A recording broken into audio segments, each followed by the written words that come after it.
ಓ ಕಪಟನಾಟಕನಾದ ಶ್ರೀಕೃಷ್ಣ ವಿಧಿಷ್ಠರನ ಪುತ್ರ ಶೋಕವನ್ನ ಬಿಡಿಸುವುದಕ್ಕೆ ಉಪಶಾಂತಿಯನ್ನು ಹೇಳುವುದಕ್ಕೆ ಬಂದಿಯನೋ ಈಶ್ವರ. ಇತ್ತಿದ್ದನ್ನು ಹೇಳಿದನು ಭೀಮ. ಇಂದಿನ ಅವಧಿ ಅಭಿಮಾನ್ಯವನ್ನ ಗೌರವಾದ ಕಡೆಯಿಂದ ಕೊಲ್ಲಿಸಿದೆಯೇ, ಈಗ ಏನು ಆಗಿದವಂತೆ ಹೇಳುವುದಕ್ಕೆ ಬಂದಿಯನೋ. ಏ ನಗರವೇ ಎಲೈ ಬಂಡ ಭೀಮನೇ,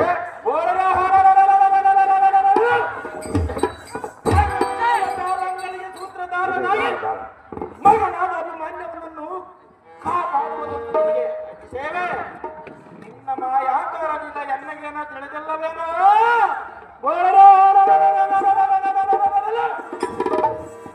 ತಾಯಿಯನ್ನು ತಂದ ಮಹಾಮಾಯಕಾರನು ನಿನ್ನ ಸೋದರನಾದ ಅಭಿಮಾನ್ಯವನ್ನು ಪ್ರಾಣ ಉಳಿಸುವೇನೋ ಮುರಾರಿ. ನಿನ್ನನ್ನು ಮಾತ್ರ ನಾನು ಎಂದಿಗೂ ನಂಬಲಾರೆನೋ ಶೌರಿ. ಆಹಾ, ಏನು ಮಾತನಾಡಿದೆ ವಾಯುನಂದನ? ನಿನಗ್ಯಾತಕ್ಕೆ ಬಂದೊದಗಿತೋ ಇಂಥ ಮೂರ್ಖತನ? ಇದ್ದದ್ದನ್ನು ಮಾತನಾಡಿದನು ಕೃಷ್ಣ. ನಿನಗೇನು ಪುತ್ರ ಶೋಕದ ಭ್ರಾಂತಿಯೋ, ಇಲ್ಲವೇ ಐಶ್ವರ್ಯ ಭ್ರಷ್ಟರಾಗರೆಂಬುವ ಚಿಂತೆಯೋ, ಇಲ್ಲವೇ ಅರಣ್ಯದಲ್ಲಿ ಕಂಡ ಕಾಯಿ ಹಣ್ಣುಗಳನ್ನು ತಿಂದು ಮತಿಭ್ರಮಣೆಯೋ?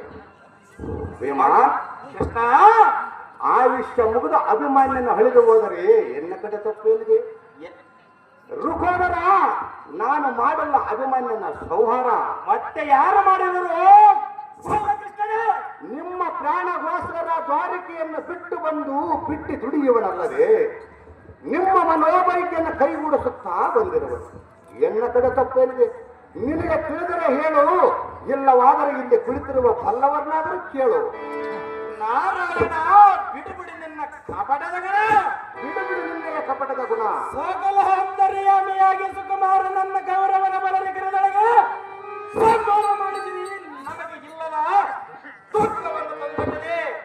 ಏ ನಾರಾಯಣ, ಭೀಮಸೇನ, ಒಲ್ಲತ್ತಿಗರ ಪಾಲ್ ಬೆಣ್ಣೆಗೆ ಕೊತ್ತು ತಿಂದ ಮುಲ್ಲಲಾಸರ ನಿನ್ನ ಗುಣವಲ್ಲ. ನೀನೇನ ಬಲ್ಲೆಯೋ ಪಾದ ಭೀಮ?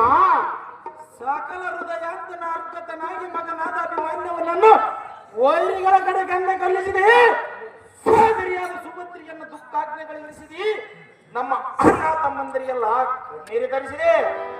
ಏ ಕೃಷ್ಣ, ಭೀಮಸೇನ,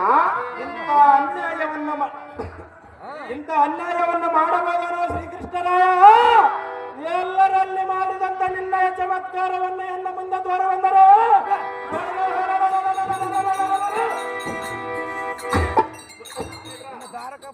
ನಿನ್ನ ದ್ವಾರಕಾಪುರವನ್ನು ಸೇರಿಸಿ